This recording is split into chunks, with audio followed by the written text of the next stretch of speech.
Welcome to Mine 1725 Mining Economics. Our course is totally online and runs from November 13th to February 20th. Each week's activities begin on Thursday, and final assignments each week are due the following Wednesday. If you have any questions, please contact your instructor, Tracy Derringer. Let's spend a few moments introducing the course. Rather than just do a course in economics, Ian Runge has written a book on the economics of mining. While there are some complicated problems and exercises in this text, the purpose of this course is to help you understand the importance of economic decisions in the success of coal mining today in this highly competitive industry. As the slides indicate, in mining management, every technical decision made must consider and be guided by the economic consequences.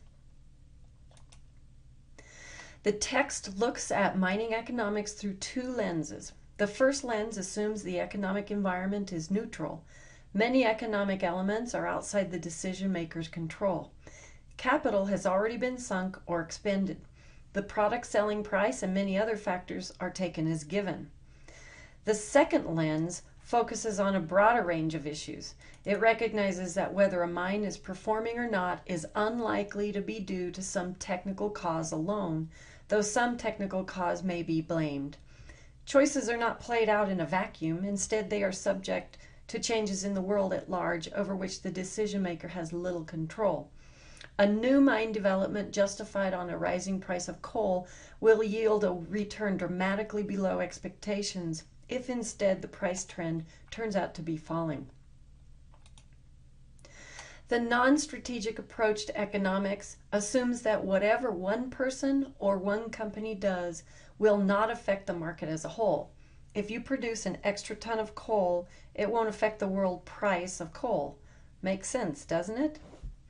The strategic view is somewhat different. It acknowledges that the outcome for each participant depends on the choices or the strategies of all the other participants. The extra ton that one mine makes will not affect the world price, but if the changed economic forces that allow this mine to produce an extra ton of coal also apply to its competitors, then surely the competitors will increase output as well, and the world price will change. Let's now dive into Chapter 2 and look at the subject of integrating economics into mining. Even small mines are complex business undertakings, and in running these mines, only a small number of decisions warrant the time or cost of a comprehensive economic analysis. This chapter provides general examples of how economic evaluation techniques are applied at various stages of the mine evaluation process. A complete task of planning and operating a mine involves at least three components: a technical component, a narrowly focused economic component, and a more broadly based economic component, including financial and business elements that influence mine performance within industry at large. The technical component concerns mine layout, equipment productivities, alternative production schedules, and mine operating requirements. The latter requirements include, for example, the explosive usage per year, the number of persons required, and the fuel usage per machine per operating hour. Usually this work focuses on technical criteria only. This component of a mine plan will be unchanged whether the project is economical or not. The narrowly focused economic component applies operating and capital costs to the technical schedules.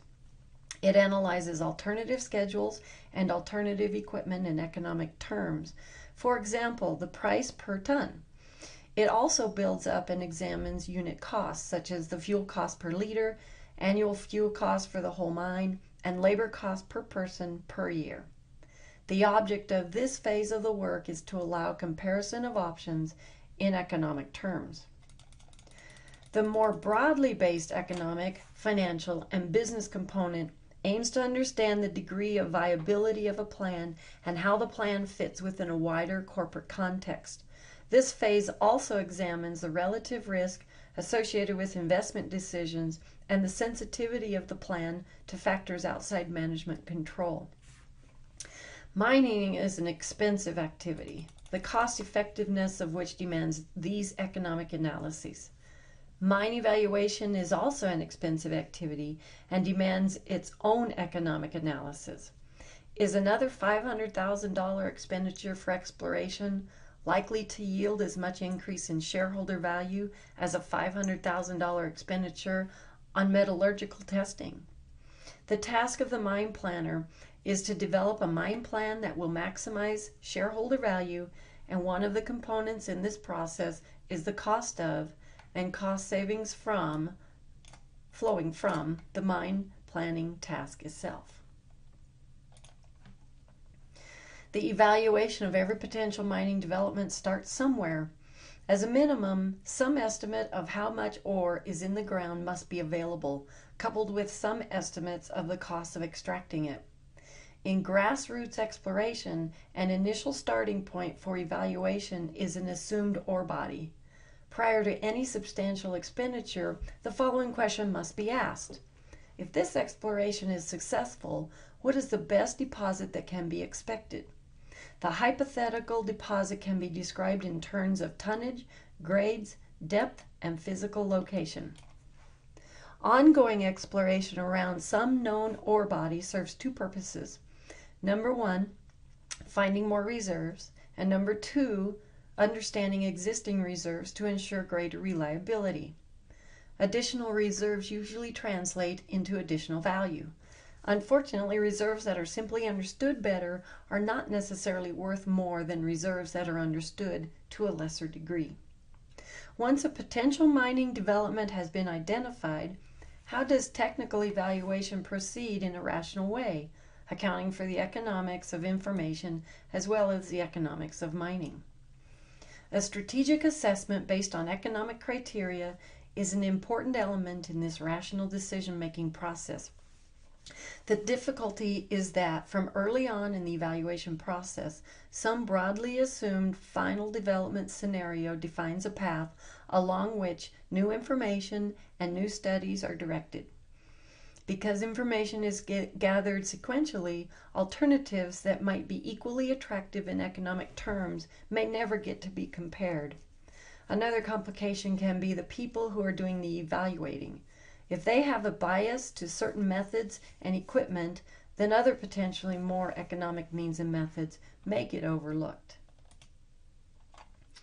Optimum mine development typically requires a balance between, first, averaging the good and bad characteristics of a resource to balance equipment utilization and for consistency of mine input, and second, deliberately selecting more profitable blocks in the early mine life to maximize the advantages of early cash flows.